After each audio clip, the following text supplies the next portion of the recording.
But I think also like good effects of being institutionalized is the fact that, I'm very structured with my schedule. I think just because people think about people doing time, people think about people going to prison, and it's like, they just do nothing. Like they got all the time in the world. And yeah, that's true in the sense like, it's life. Everyone has all the time in the world.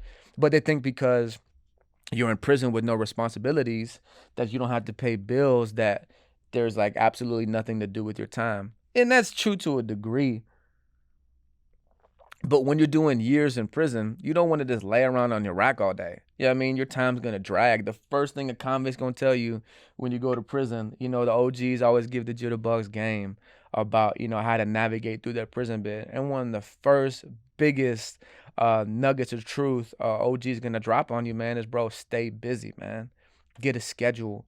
And I think just knowing that from firsthand experience of being institutionalized at a young age, always being incarcerated, that I subconsciously learned that and implemented that to the fullness of my incarceration, to where like, I kept schedule like while I was incarcerated. I literally had a calendar for every month, for every year, for years. And I wasn't counting down days, definitely not. That makes time drag. You count down calendars. You don't count the year you're in or the year you're going home. You count the years in between, and you don't even worry about, days or weeks. But I kept a calendar to keep a schedule of my priorities, of the things that I wanted to do and the things that I was doing when it comes to like college work or the people that Lord's using me to disciple, to serve, my time I spent writing music, writing a book, or doing this multitude of different things, exercise, all these things.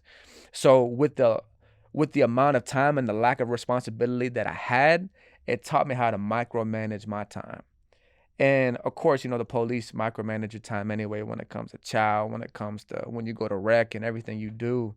I think maybe just that culture of being structured, rubs off on you, anyways.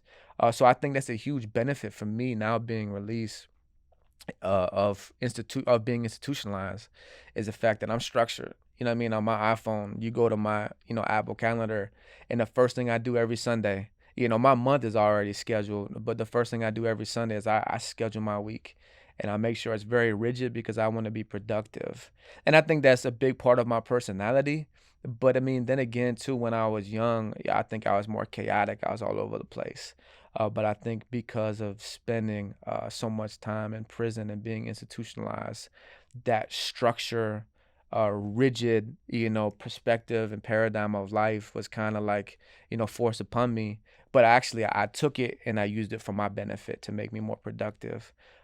So to me, I just think that's a good plus and a good benefit of me and anybody else who's done a lot of time in prison and is pretty much institutionalized.